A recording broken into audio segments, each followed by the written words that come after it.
Hi, sweet celebrity emotions fan. Today's story is on JayZ being targeted, and the people he betrayed are coming back for revenge. Gene Deal just revealed that JayZ is next on the hit list, and even Beyonce is getting ready to step away. Not only that, but Diddy has also distanced himself from Jay for not supporting him during the trial. Kind of funny to me, man, is that Diddy used to hate JayZ. He hated JayZ enough when he was trying to get Ja Rule to go at JayZ. This is back in the early 2000s. Did he always say negative things about Jay around you? The time he was trying to get Ja Rule to go at Jay, yeah, he was. They worked it out. Was there a reason behind it? I couldn't tell you the reason behind it. It's probably because Big had died. I don't know what it was, man. I don't know why he wanted Ja Rule to go at Jay.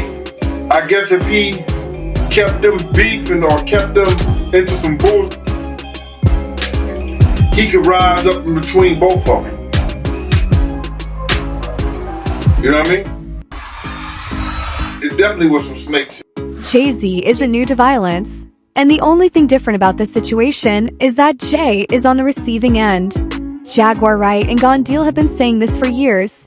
Both JayZ and Diddy are violent, dangerous people, and it's only a matter of time before karma catches up to them.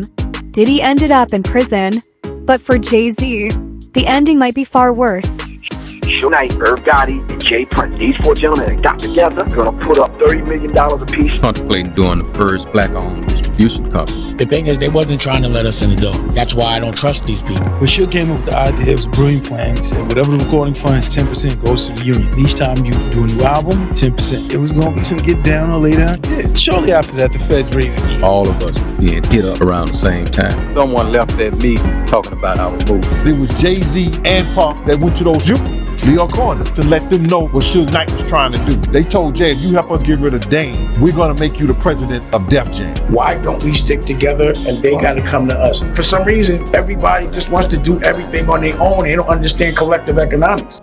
The industry thinks of JayZ as a rat. And let's not forget that he paid Lance and Rivera to stay quiet about stabbing him. JayZ actually pled guilty to third-degree assault for stabbing Lance and Rivera back in December 1999, but Lance still says that JayZ never stabbed him. Why is that? Lance knows he needs to stay quiet. Top rap star is busted. JayZ turned himself in tonight, and the cops started working on his rap sheet, accusing him of a stabbing at a trendy party. Kimberly Richardson is at Midtown South right now. Kimberly. For Rosanna, just a few hours ago, police here at Midtown South arrested Sean Carter, better known as JayZ. The rap star voluntarily turned himself in here at the precinct earlier this evening. Now, Carter is being held here in connection with that stabbing fight that erupted at the Kit Kat Club last night. But just a few moments ago, Carter's attorney had this to say. He's not involved in this, period. He was at the club? That's my only comment. He wasn't involved in this. So it was someone else that did the stabbing and the hitting? I didn't say that. I said he was not involved in it. Now, Slovis goes on to say that at no time was JayZ hiding from the police, that they were in touch with cops all day and that they're trying to resolve this as gentlemen. But as Mike Sheehan shows us, others say they've seen the dark side of JayZ. I have my faults. You know, I'm not a perfect person. JayZ has no remorse or regret over what he did. In fact, he's actually out there giving interviews, saying that stabbing Lance was the best thing that ever happened to me. How much of a monster do you have to be to say that stabbing someone was the best thing you ever did? At the same time, JayZ is forcing Lance to stay quiet. Everyone in the Kit Kat Club that day saw what happened. The only one who says that JayZ didn't stab Lance is Lance himself. You had an incident with Rivera, you know, where you pled guilty to charges of, I don't remember exactly the charges, assault with a deadly weapon. They would have never let me be out here with you. Okay. That was the case. You stabbed him. Okay, all right. Do you feel like that was a mistake in hindsight? I believe that was the greatest thing ever. That sounds crazy, but I believe that helped me. You know what I'm saying? Because that put the brakes on everything. That let me know that no matter how successful you are and how much you're on your road, it can all stop. You know what I'm saying? At the end of the day, you still kid from Marcy Projects, and you know, not everybody they waiting for you to mess up. You know what I'm saying? Like it's just go ahead. You know what I'm saying? We let you just go ahead and self-destruct yourself. You know what I'm saying? With that right there was a moment I was like, okay. You know, and I'm glad they didn't have to take for me to be in jail for like 7 years to be like, damn. Well, you know what I'm saying? That moment was like, okay, all that stops. You know what I mean? Yeah. I'm not going to parties with 30 people, and you know what I'm saying? Yeah. Like, I'm not putting myself in that position no more. Yeah. When you look at Dame still kind of living that life, you know, you could find Dame at the club, you know. Yeah, but he's with 30 models. It's a little different. I was with the hood. Yeah, okay. That's a good point. He's hanging at a different kind of club now. Right. First it was Diddy, and now it's JayZ. Someone is coming after all the villains in Hollywood, and it's only a matter of time before Jay gets what he deserves. Ice Cube said that he fully believes that Diddy was targeted and his downfall was manufactured. One day, Diddy is a billionaire flying in private jets around the world, and less than a year later, he's lost $700 million and is behind bars. Something doesn't sound right. You're hearing Diddy everywhere. Okay. Yeah.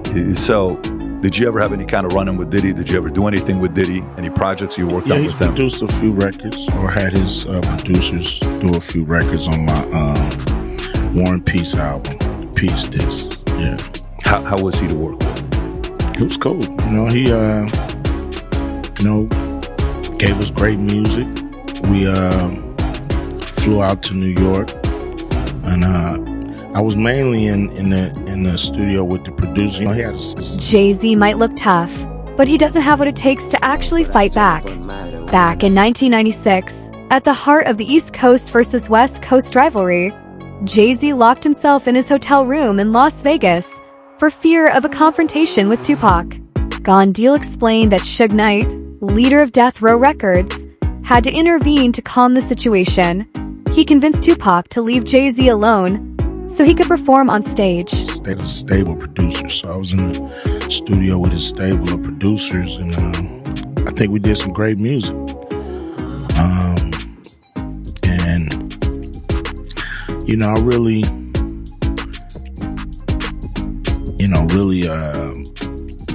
kind of lost contact with him and really stopped, dealing with Puffy around 94.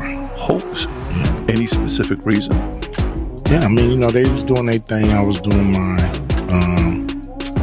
And, I'm not the partying type.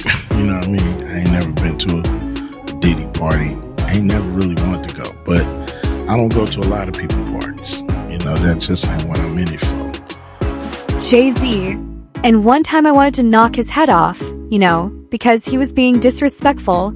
We were in Cancun, and he had a personal assistant from my block named Laura, and he had brought like 6 people to the club with him, and he was only getting 3 people in.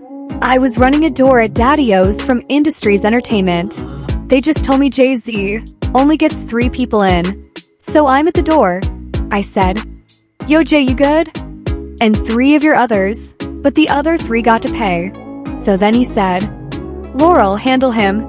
And at that time, the type of dude I was, you couldn't tell any woman to handle me when I'm talking to you as a man. I said, "Who are you talking to like that? You're telling her to handle me?" And then me and him, he didn't say anything. He just turned to the side, and if you turned back around, he'd have gotten his head knocked off. But Laura told me, "Yo, Gene, please, Gene, you're going to make me lose my job." You know what I'm saying? And because 1, she was beautiful. 2, she's from a block. I wasn't going to do that to her. So I gathered myself and stepped away from the situation. You know what I'm saying? But he was being disrespectful.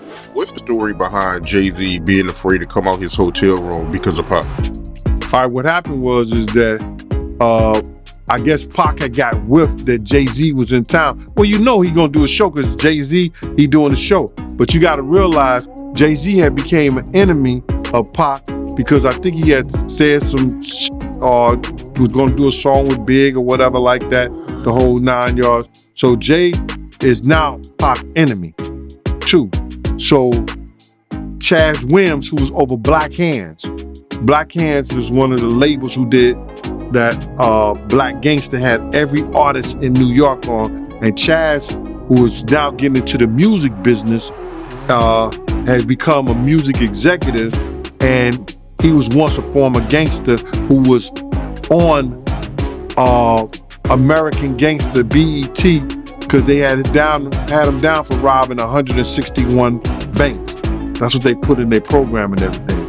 But Chaz was a gangster in New York City that became a music executive.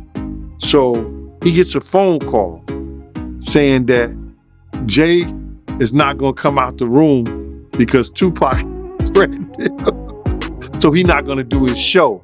Can he make some phone calls, you understand, to get Pac off the bullshit?